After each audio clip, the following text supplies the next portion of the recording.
Assalamualaikum warahmatullahi wabarakatuh. Baik, kami dari kelompok 6 ingin mempresentasikan hasil kerja kami, yaitu tentang minuman khas jamu tradisional pada masyarakat Lampung. Sebelumnya, izinkan kami untuk memperkenalkan diri. Kami dari kelompok 6 yang terdiri dari Desta Utami dengan NPM 2413023006, kemudian ada Aprisa Lestari dengan NPM 2413023034, kemudian ada Putu Erika Putri dengan NPM 2413023046, kemudian ada Sepfani Ferin Dinika dengan NPM 2413023070, kemudian ada Via Utlujah Ramadona dengan NPM 2413023076. Untuk yang pertama yaitu jamu tradisional. Menurut Kusumo, tahun 2020, jamu tradisional adalah obat herbal tradisional yang telah digunakan masyarakat selama berabad-abad untuk menjaga kesehatan dan juga mengobati penyakit. Jamu juga dapat disebut obat rumahan karena biasanya dibuat sendiri di rumah dari bahan-bahan alami yang ada di sekitar, yaitu seperti kunyit, kencur, jahe, sereh, dan jenis rimpang atau tanaman lainnya. Selanjutnya ada jenis-jenis jamu tradisional. Yang pertama ada jamu beras kencur, dapat menghilangkan pegal-pegal pada tubuh dan sebagai penyegar saat habis bekerja. Selain itu, beras kencur bisa meringankan batuk dan merupakan seseduhan yang tepat untuk jamu batuk. Kemudian untuk yang kedua, itu ada jamu kunyit atau kunir asam. Dapat menyegarkan tubuh, menghindarkan dari panas dalam atau sariawan, serta membuat perut menjadi dingin. Jamu jenis ini tidak baik dikonsumsi oleh ibu yang sedang hamil bunda, sehubungan dengan sifatnya yang memperlancar haid. Yang ketiga, jamu temulawak. Temulawak merupakan tanaman herbal yang dipercaya dapat membantu meningkatkan kesehatan, terutama dalam hal pencernaan, peradangan, dan juga sistem kekebalan tubuh. Yang keempat, ada jamu pahitan. Jamu pahitan adalah ramuan tradisional yang terbuat dari bahan-bahan herbal dengan rasa pahit, seperti sambiloto dan brotowali. Jamu ini dikenal memiliki berbagai manfaat kesehatan, seperti mengatasi gatal-gatal, meningkatkan nafsu makan, dan mencegah penyakit diabetes. Kemudian untuk yang kelima, itu ada jamu uyup-uyup.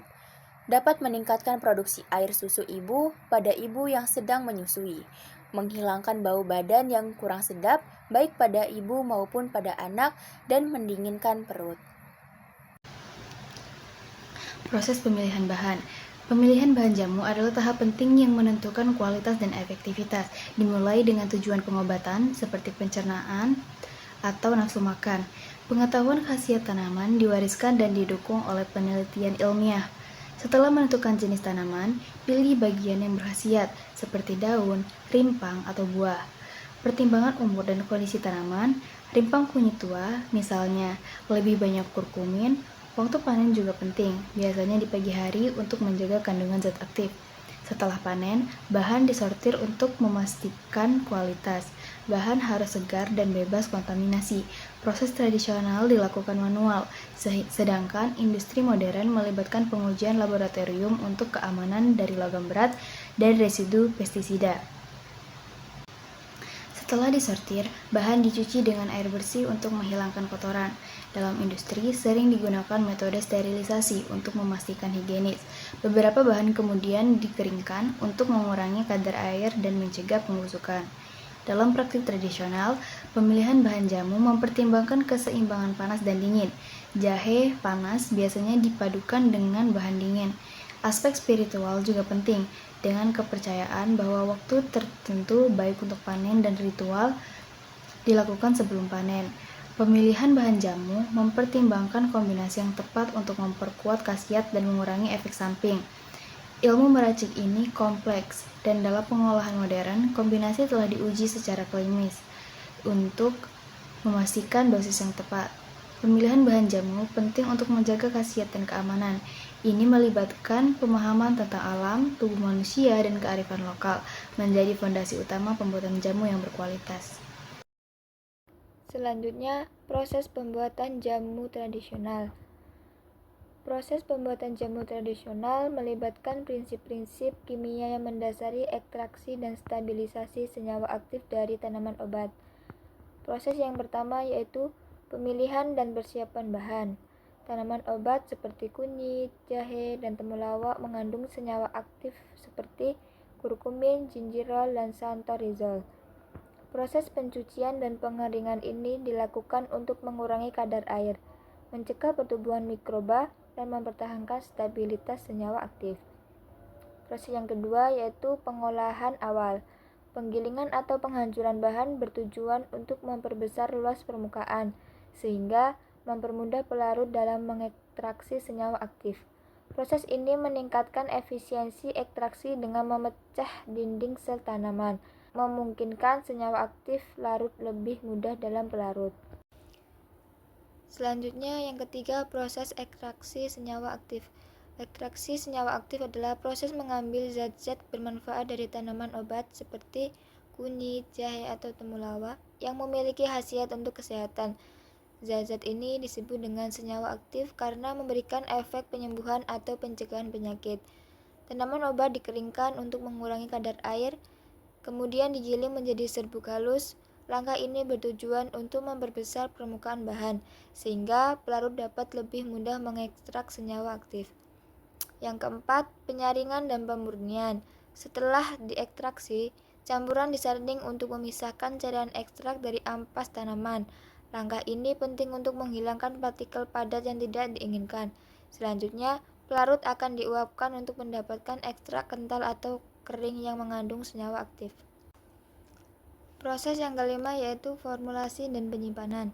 Ekstrak yang diperoleh dapat diformulasikan menjadi berbagai bentuk sediaan seperti serbuk, kapsul, ataupun cairan. Penambahan bahan tambahan seperti pengawet alami atau pemanis dapat dilakukan dengan meningkatkan stabilitas dan palatabilitas produk. Penyimpanan dalam wadah tertutup dan pada suhu rendah membantu mencegah degradasi senyawa aktif akibat oksidasi atau kontaminasi mikroba. Baik, selanjutnya ada kandungan dalam bahan jamu.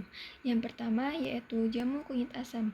Jamu kunyit asam mengandung kunyit yang memiliki kurkumin, senyawa dengan sifat antiinflamasi dan antioksidan, serta asam jawa yang kaya akan asam tartarat, flavonoid, dan vitamin C yang membantu pencernaan dan meningkatkan daya tahan tubuh.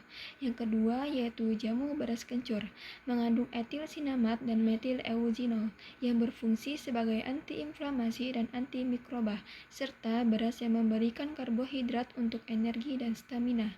Yang ketiga yaitu jamu pahitan. Jamu pahitan mengandung sambiloto dengan andrografolit, senyawa antiinflamasi dan antibakteri, brotowali yang mengandung berberin untuk menurunkan gula darah, serta daun pepaya yang mengandung papain untuk memperbaiki pencernaan. Baik, selanjutnya yaitu yang keempat ada jamu temulawak.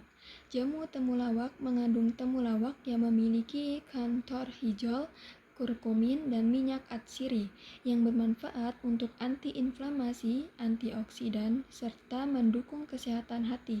Dan yang kelima yaitu jamu uyup-uyup.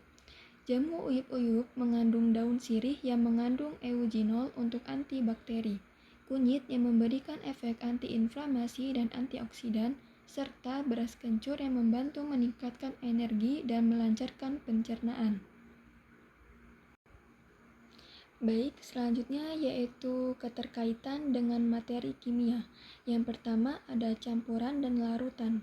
Campuran merupakan materi yang terdiri dari zat atau lebih yang masih mempertahankan sifat asli. Campuran dibagi menjadi dua, yaitu campuran homogen dan campuran heterogen. Minuman jamu tradisional termasuk ke dalam campuran heterogen, yaitu campuran yang terdiri dari dua zat atau lebih, akan tetapi tidak tercampur secara sempurna. Sedangkan larutan adalah campuran homogen antara pelarut atau zat pelarut misalnya air dan zat pelarut misalnya senyawa aktif dari tanaman obat. Yang kedua yaitu metode pemisahan campuran. Yang pertama ada dekantasi. Dekantasi merupakan salah satu cara pemisahan larutan paling sederhana. Cara kerja dari pemisahan campuran dekantasi adalah dengan menuangkan cairan ke dalam gelas atau sejenisnya. Dan yang kedua yaitu filtrasi. Filtrasi merupakan metode pemisahan campuran dengan memisahkan zat padat yang memiliki ukuran partikel lebih besar dibandingkan dengan zat cairnya menggunakan alat yaitu saringan. Dan yang ketiga yaitu ekstraksi, merupakan proses pemisahan zat dengan bantuan pelarut yang melarutkan zat tertentu. Selanjutnya, yang ketiga ada reaksi kimia dan perubahan energi. Kaitannya dengan proses pembuatan jamu yaitu saat bahan direbus terjadi proses pemanasan atau input energi kalor. Nah, ini kadang terjadi reaksi degradasi senyawa karena panas yang menghasilkan perubahan kimia. Kemudian, yang keempat ada asam, itu merupakan zat yang menghasilkan ion H+ dalam larutan. Kemudian ada basa, zat yang menghasilkan ion OH- dalam larutan. Kemudian ada indikator pH, itu merupakan zat yang berubah warna tergantung dengan keasaman atau alkalinitas larutan. Kemudian, kaitannya dengan perubahan jamu yaitu jamu kunyit asam memiliki rasa asam karena adanya asam organik dari asam jawa. Kurkumin dalam kunyit dapat digunakan sebagai indikator alami pH karena warnanya berubah dalam larutan asam atau basa. Kemudian cara membawa materi ke dalam pembelajaran kimia. Yang pertama, identifikasi konsep kimia dalam pembuatan jamu. Proses pembuatan jamu tradisional melibatkan berbagai konsep kimia. Yang pertama, ekstraksi senyawa aktif, menggunakan pelarut air atau etanol untuk melarutkan senyawa bioaktif di dalam bahan tanaman. Yang kedua, kelarutan dan polaritas, memahami bahwa senyawa polar larut dalam pelarut polar dan sebaliknya. Kemudian, perubahan fisika dan kimia. Proses pemanasan dapat menyebabkan perubahan warna atau aroma, menunjukkan reaksi kimia. Kemudian ada pH dan stabilitas, menentukan pH jamu untuk memastikan kestabilan dan keefektivitasan senyawa aktif. Kemudian yang terakhir laju reaksi, mengamati bagaimana suhu atau ukuran partikel mempengaruhi kecepatan ekstraksi. Kemudian yang kedua yaitu pengembangan modul pembelajaran berbasis etnosains. Membuat modul pembelajaran yang menggabungkan pengetahuan lokal tentang jamu dan konsep kimia dapat meningkatkan literasi siswa. Modul ini juga dapat mencangkup studi khusus yaitu menganalisis proses pembuatan jamu tertentu dan mengidentifikasi konsep kimia yang terlibat. Kemudian ada praktikum melakukan ekstraksi senyawa aktif dari bahan jamu dan mengukur pH atau konsentrasi senyawa tersebut. Kemudian ada diskusi yaitu membahas peran kimia di dalam efektivitas dan keamanan jamu. Kemudian yang terakhir, penerapan dalam pembelajaran. Yang pertama, mengaitkan materi, menghubungkan topik kimia seperti larutan, reaksi kimia, dan sifat koligatif dengan proses pembuatan jamu. Kemudian melibatkan siswa, mengajak siswa untuk membawa bahan jamu dari rumah dan melakukan eksperimen sederhana di dalam kelas. Setelah itu, evaluasi menggunakan pertanyaan yang mengkaji pemahaman siswa dengan konsep kimia di dalam konteks jamu. Kemudian, dengan pendekatan ini, kita dan siswa tidak hanya memahami konsep kimia secara teoritis, tetapi juga melihat aplikasinya dalam kehidupan sehari-hari. Kemudian, melalui budaya lokal seperti pembuatan jamu tersebut.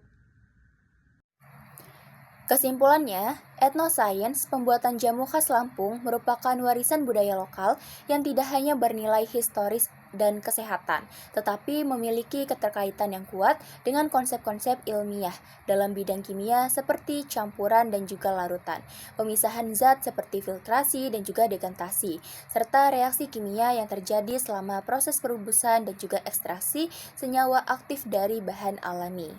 Bahan-bahan jamu seperti kunyit, jahe, temulawak, dan serai mengandung senyawa organik aktif seperti kurkumin, ginserol, flavonoid, dan minyak atsiri yang dapat dikaji melalui materi kimia organik, khususnya dalam mengenal struktur molekul, gugus fungsi, dan sifat farmakologis zat. Selain itu, jamu juga berkaitan dengan konsep asam basa, di mana beberapa bahan alami memiliki sifat asam atau basa dan bahkan dapat digunakan sebagai indikator pH alami.